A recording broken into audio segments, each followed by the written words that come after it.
অমরনাথ যাওয়ার জন্য যে মেডিকেল করতে হয়, মেডিকেল ফর্ম রয়েছে, সেই ফর্ম ডাউনলোড করে নিয়েছি। এই ফর্ম কোথায় থেকে ডাউনলোড করবে না করবে ভিডিওতে অবশ্যই। অমরনাথের জন্য কিন্তু মেডিকেল করাচ্ছে এখানে। হর হর মহাদেব বন্ধুরা, তোমরা সবাই কেমন আছো? আশা করি তোমরা সবাই ভালো আছো। যারা অমরনাথ যাবে 2024 সালে, যারা অমরনাথ যাবে 2024 সালে, তারা মেডিকেল কিভাবে করবে, রেজিস্ট্রেশন কিভাবে করবে, সমস্ত তথ্য থাকবে আজকের এই ভিডিওতে। অলরেডি মেডিকেল শুরু হয়ে গেছে, আর 15 এপ্রিলে কিন্তু রেজিস্ট্রেশন রয়েছে। আর মেডিকেল না হলে কিন্তু রেজিস্ট্রেশন হয় না, এটা হয়তো তোমরা সবাই জানো। আর যদি না জেনে থাকো তাহলে তোমাদের সমস্ত কিছু তথ্য থাকবে আজকের এই ভিডিওতে। আমার বাড়ি হচ্ছে পশ্চিম বর্ধমান জেলার আসানসোলে। পশ্চিম বর্ধমানে দুটি জায়গাতে মেডিকেল হচ্ছে, সেটা হচ্ছে দুর্গাপুর এবং আসানসোল ডিস্ট্রিক্ট হসপিটালে। এখন আমরা রয়েছি আসানসোল ডিস্ট্রিক্ট হসপিটালে, এখানে আমরা মেডিকেল করব। আগামীকাল মানে আমাদের দুদিন লেগেছে অলরেডি। কালকে আমরা এসেছিলাম, কালকে আমাদের দুটো টেস্ট হয়েছিল, আর আজকে আমাদের বাকি টেস্টগুলো হবে।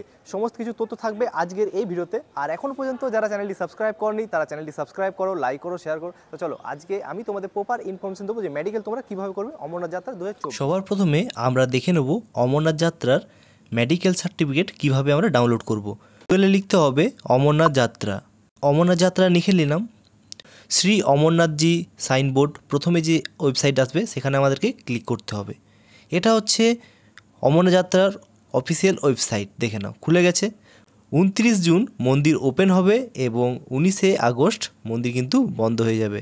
তারপর আমরা দেখতে পাচ্ছি সেকেন্ড অপশানেই 15 এপ্রিলে কিন্তু রেজিস্ট্রেশন শুরু হবে। তারপর আমরা দেখে নেব মেডিকেল সার্টিফিকেটটা কীভাবে ডাউনলোড করব। মেডিকেল সার্টিফিকেট যদি ডাউনলোড করতে হয় তাহলে তোমরা দেখে নাও, এখানে একটা ইংলিশ রয়েছে আর একটা হিন্দি রয়েছে। আমরা ইংলিশটা ডাউনলোড করব।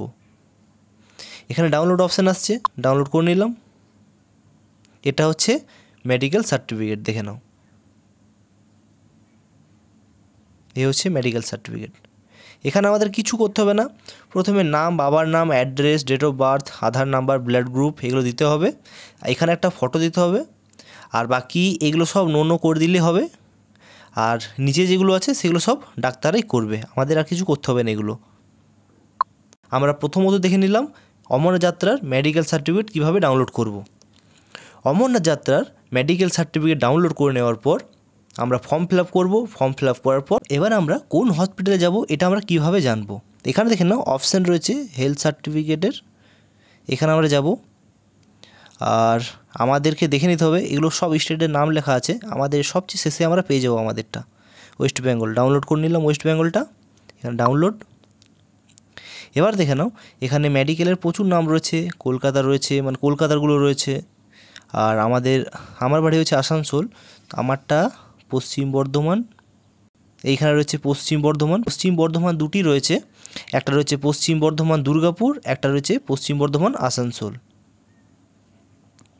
কন্ট্যাক্ট নাম্বার রয়েছে, এই কন্ট্যাক্ট নাম্বার করে কন্ট্যাক্ট করে আমাদের যে ডিস্ট্রিক্ট হসপিটাল রয়েছে সেখানে আমরা কিন্তু খুব সহজেই চলে যেতে পারি। আসানসোল ডিস্ট্রিক্ট হসপিটাল, এখানে আমরা সব মেডিকেলগুলো করব।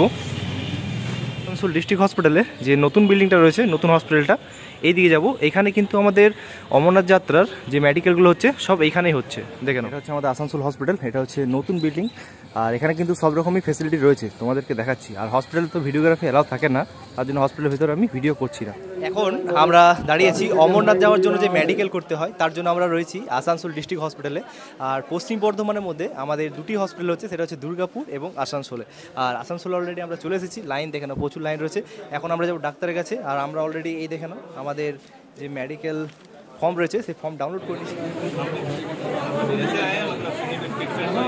আমরা প্রথমে গিয়েছিলাম ডাক্তারের কাছে, ডাক্তার আমাদেরকে টেস্টগুলো লিখে দিয়েছে, 3-4টে আমাদেরকে রিপোর্ট দিল, এগুলো করাতে হবে। তারপর কিন্তু আমরা যে মেডিকেল আছে, যদি আমরা ফিট থাকি তাহলে আমাদের ফিট সার্টিফিকেট দেবে, নাহলে কিন্তু দেবে না। সমস্ত কিছু তথ্য থাকবে ভিডিওতে। অমরনাথ যারা যেতে চাও 2024 সালে, এখন আমরা দেখে নাও खाली अमरनाथ का भीड़ है भाई, खाली अमरनाथ जी का भीड़ है आज यहाँ पे। পুরা ভিড় দেখো, ওটিজি করার জন্য প্রচুর ভিড়। আমরা যেখানে ভাবলাম ফাঁকা থাকে প্রথমে সেটা করব, কিন্তু প্রত্যেকটা জায়গাতে ভিড়। সমস্ত কিছু ইনফরমেশন থাকবে ভিডিওতে, তোমরা কীভাবে মেডিকেল করবে, খুব সহজে তোমরা কীভাবে মেডিকেল করতে পারো, তাছাড়া অমরনাথ যাত্রা কীভাবে করতে পারো, এই ভিডিও তোমাদের সমস্ত কিছু বলবো। তোমাদের ফর্ম ফিল আপ করে হসপিটালে আসতে হবে। হসপিটালে কিন্তু 1 কপি ফটো লাগবে। তারপর তোমাদের কিন্তু যা যা প্রসেস সেগুলো তোমাদের দেখিয়ে দিচ্ছি। এখানে আমরা ব্লাড টেস্ট করবো, দেখে নাও আমাদের বন্ধুরা অলরেডি দাঁড়িয়ে আছে এখানে। অমরনাথের জন্য আমরা মেডিকেল করে নিলাম আমাদের আসানসোল ডিস্ট্রিক্ট হসপিটাল থেকে। আর তোমাদের বলে রাখি, আমাদের কিন্তু মেডিকেল করাতে সময় লাগলো 2 দিন এবং রিপোর্ট কিন্তু আমাদের আগামীকাল দেবে। অর্থাৎ আমরা 15 তারিখে রেজিস্ট্রেশন হবে আর 14 তারিখ কিন্তু তোমরা ভিডিও দেখতে পাবে। আর আজ তারিখ হচ্ছে 13 তারিখ। আমরা কিন্তু ভিডিওটা দিচ্ছি এই কারণেই, কারণ তোমাদের কিছু ইনফরমেশন দেওয়ার আছে। অনেকেরই কনফিউশন থাকে যে কিভাবে আমরা অমরনাথে রেজিস্ট্রেশন করব বা মেডিকেল করব, এটা অনেকেরই প্রবলেম থাকে। আমার নিজেরও ছিল, কিন্তু আমি একবার করে নিলাম, তখন থেকে কিন্তু আমার আর কোনো রকম প্রবলেম হলো না। অফিসিয়াল যে সাইনবোর্ড রয়েছে সেখান থেকে কিন্তু সমস্ত কিছু আপডেট তোমরা পেয়ে যাবে। বাকি তোমাদের এই ভিডিওটা কেমন লাগলো কমেন্ট করে অতি অবশ্যই বলবে। যদি ভালো লেগে থাকে চ্যানেলটি সাবস্ক্রাইব করো, লাইক করো, শেয়ার করো এবং অমরনাথ যাত্রার সমস্ত কিছু তথ্য থাকবে এই ভিডিওতে। প্রথমে আমরা যাব কেদারনাথ, কারণ কেদারনাথ দর্শন করব, তারপর কিন্তু আমরা অমরনাথ বেরোবো। প্রথম দিন কিন্তু অমরনাথে আমরা দর্শন করব।